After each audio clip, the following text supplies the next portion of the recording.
GMA. What was it like working with Dolly Parton? You know what? Have any of you, most of you, I'm sure some of you have met Dolly before. And yeah, she's everything you hope she would be, isn't she? Like we came up with the idea, we were watching the Netflix film Dumplin' with Jennifer Aniston, and Dolly was one of the producers, and her music's laced through that whole thing. It was my wife and I, and I thought, well, I'll just basically cold call her managers, Dolly's that is. And within 2 weeks, we were on the phone with Dolly herself, and she said she had literally just voiced to her manager how she wants to get more involved with inspirational music, and then this song came across her desk. And she said, the next thing she said sort of blew us away. She said, it's one of the great songs she's ever heard. And you're like, this is I Will Always Love You, Jolene, Dolly Parton. And so our proverbial jaws have been on the floor ever since. But from that moment to when she sung on it, we did a music video together. From that day to this, she's just a light and kind and professional, and we can't say enough. And really, it feels like that version was kind of the ultimate version. It was something about her hearing the richness of all she's been through as an artist for decades and decades, through pretty tumultuous times, I'm sure, as a female artist. To hear her sing, God only knows what you've been through, God only knows what they say about you, God only knows how it's killing you, but it was just like, it hits you between the eyes. So, yeah, thank you. What is your favorite moment of the night from the Burn the Ships tour, the second leg? Favorite part of the night? Well, for those of you who don't know, we're on a tour called Burn the Ships, and the first song is a song called Amen, and we have these kind of LED sails that can kind of move and do some automation things. And the show starts with us up top of those, you're 25 feet in the air or so. And so it's hard not to get pretty excited about it, because, you're kind of fearful for your life at the same time as kind of starting the show. So there's a lot of energy and excitement, pretty much every night, because you're just way up in the sky at that time. So that's probably our favorite moment currently, yeah. Hi, Tina Griffin with Hollywood Insider. What would you tell young, aspiring singers the first steps they should take to get to where you're at today, so they can develop their talents and growth like that as a team? Tina, good question.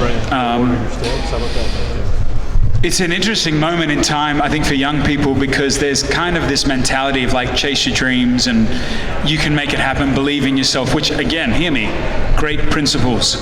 But chasing your dreams comes with failure and disappointment, being told no.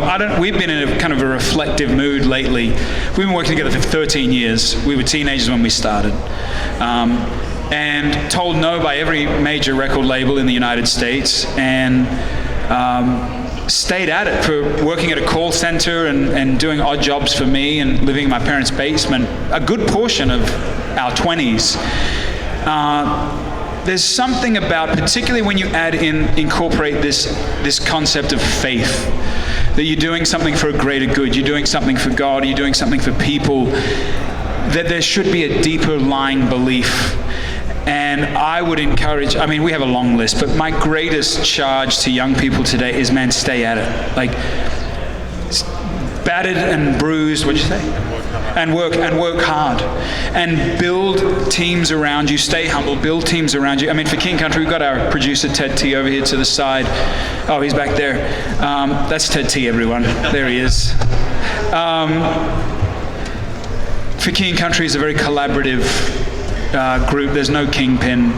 And so be tenacious, and you're going to fail, and you're going to fail, and you're going to fail. But at some point, if it's what you're meant to do, you'll find your place. Yeah. Last question. Just want to tell you guys one thing about Forever Now. You were faithful in the little, and couldn't give up. But he's blessed you much. Thank you, man. I appreciate it. Want to do one more question?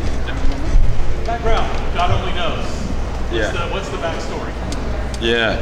Well, ironically enough, it was a day where it was a fairly new writing relationship for us. For most of the albums and songs that Joel and I we work with 2, 3, 4 people. It's a very small kind of group of people, but we'll write a lot and we'll kind of dig in a lot. And in this day, it was with 2 new writers, friends of ours, Josh Kerr and Jordan Reynolds. And I think Josh Kerr had just broken up with his girlfriend the night before, so he was down in the dumps. And we were, at this point where we were trying to write a song, and Joel pulled out his phone and just read the line, God God only knows. And we all kind of like, oh, that's an intriguing line. And it kind of spurred on, like, God only knows the things that we've done in life. You know, God only knows what we've been through. God only knows how it's killing us. But yet, we believe that there's a God that is crazy about us, and there's a love out there that despite all those things, he still loves us. And so we kind of put in our day's work that day, and didn't think necessarily we were onto anything particularly special. And we went home and played it to our wives, and our wives were like, hey, I think this is actually a good song. And so we realized that maybe that day hadn't been a waste, you know, because that's always the fear when you're writing songs. So, and it just grew from there. We kept going back at it. We probably wrote 8 or 9 bridges for that song. And really, at the end of the day, that song is written for the lonely. It's written for the depressed. It's written to people that are struggling in life. And we hope that it's a moment that can spur them on, encourage them in their goings and their comings and goings in life. Yeah. Thank you, guys. I just want to say this too in closing. I see a lot of familiar faces here, but thank you for all the work you guys do, and thanks for being up here in this wonderfully classy room while everyone's down there enjoying the show. Thank you for your sacrifice and telling these stories. So we'll see you again soon.